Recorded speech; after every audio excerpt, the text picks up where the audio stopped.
अस्सलाम वालेकुम दोस्तों, मेरा नाम है असीम शफकत और आप देख रहे हैं हंसी टीवी।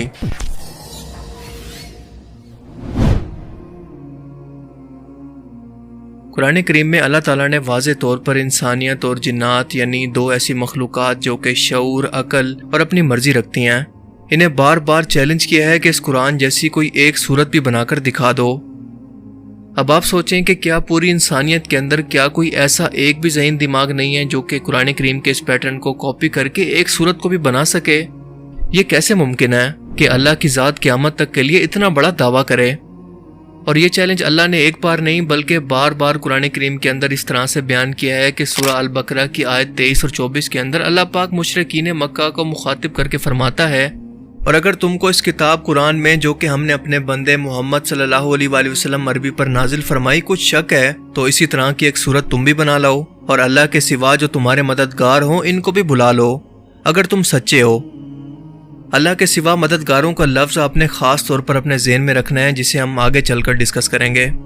सूरह हूद आयत 13 के अंदर अल्लाह पाक फरमाता है कि ये लोग कहते हैं कि मोहम्मद ने खुद कुरान को बना लिया। कह दो कि अगर तुम सच्चे हो तो तुम भी ऐसी 10 सूरतें बना कर ले आओ और अल्लाह के सिवा जिस को बुला सकते हो बुला भी लो।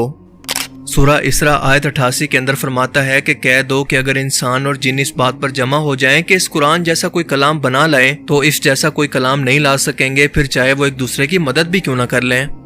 फिर सूरह यूनुस आयत 38 के अंदर अल्लाह पाक फरमाता है कि क्या ये लोग कहते हैं कि पैगंबर ने इस कुरान को अपनी तरफ से खुद बना लिया।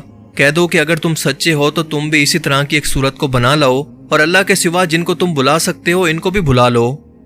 अल्लाह ताला बार बार इंसानों को ये चैलेंज इसलिए कर रहे हैं कि वो इंसानों की ज़हनी काबिलियत की हद को अच्छी तरह से जानता है कि इंसान चाहे आसमान की बुलंदियों, खला की गहराइयों, समंदर की तहों में सफ़र करने के साथ साथ मसनूई ज़ियानत को भी ईजाद क्यों ना कर ले, बस ये एक काम इसके लिए बिल्कुल नामुमकिन ही रहेगा, जिसका इकरार इस वक्त दुनिया में सबसे मशहूर artificial intelligence language model chat GPT ने खुद भी किया है कि मैंने चैट जीपीटी से यह सवाल किया कि क्या वो कुरान करीम जैसी कोई एक सूरत को भी बना सकता है। इसका जवाब क्या था ये जानकर आप भी बेख्तियार सुभान अल्लाह कह उठेंगे।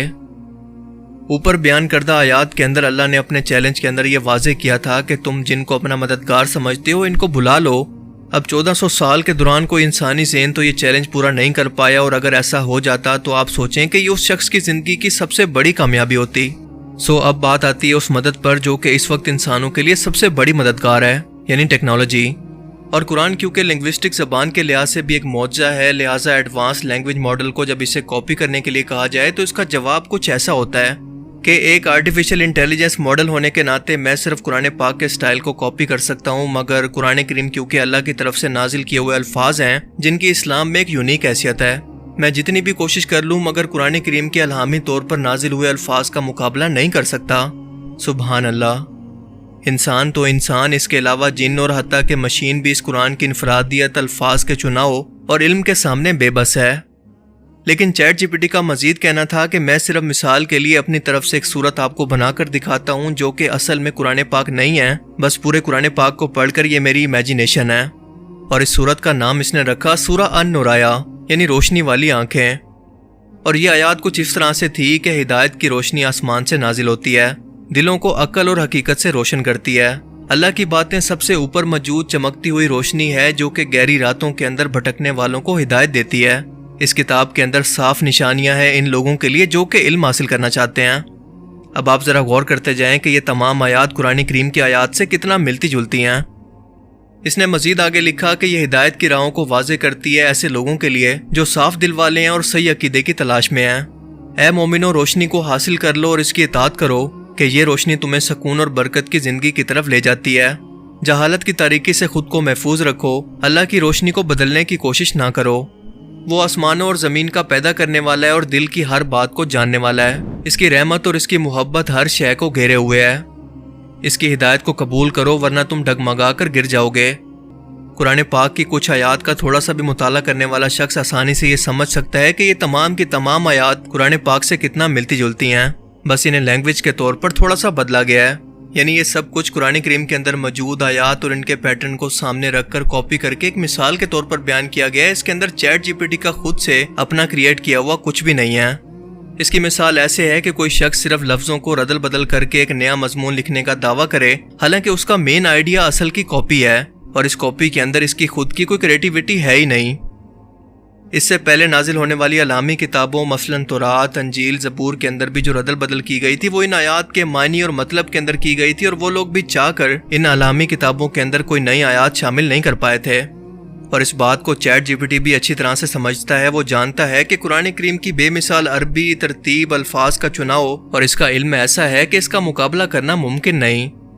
چلو ایک لینگویج ماڈل ہونے کے ناطے وہ زبان کی نقل تو کسی بنا پر کر سکتا ہے، پر قرآن کریم کے اندر جو بے تحاشا سائنسی حقائق، مستقبل کی پیشن گوئیاں، اخلاقیات، ماضی کے واقعات، پیغمبروں کے حالات، جنات، روح، قیامت کا منظر، فرشتوں کا ذکر، یعنی ایسی باتیں جو کہ صرف علامی طور پر جاننا ممکن ہے، کیا یہ سب کچھ چیٹ جی پی ٹی کر سکتا ہے؟ کیا یہ مستقبل کی پیشن گوئیوں کو امیجن کر سکتا ہے؟ وہ تو یہ تصور بھی نہیں کر سکتا۔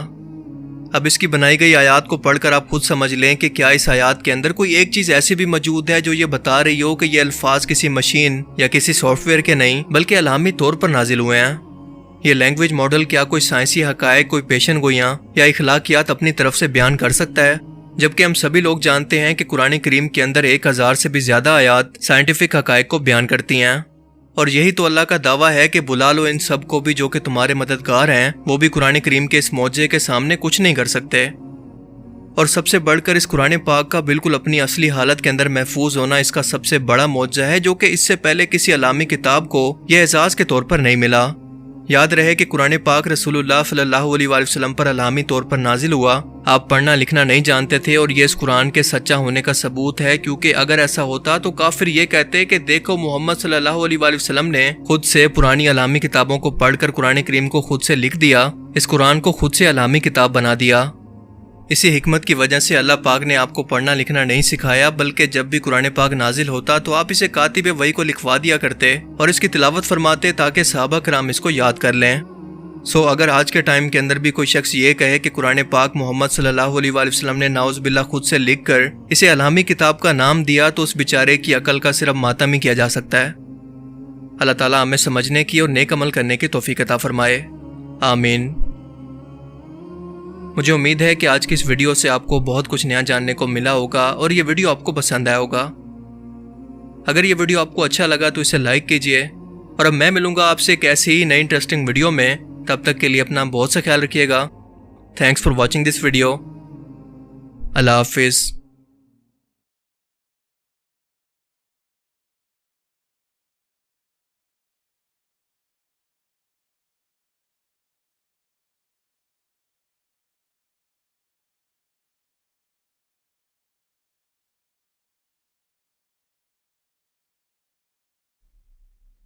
دیکھنی قرآن پاک کے متعلق اللہ پاک کی ذات نے خود فرمایا ہے، ایسی کوئی ایک بھی آیت لے کے آئے ہرگز وہ لے کے نہیں آ سکتا۔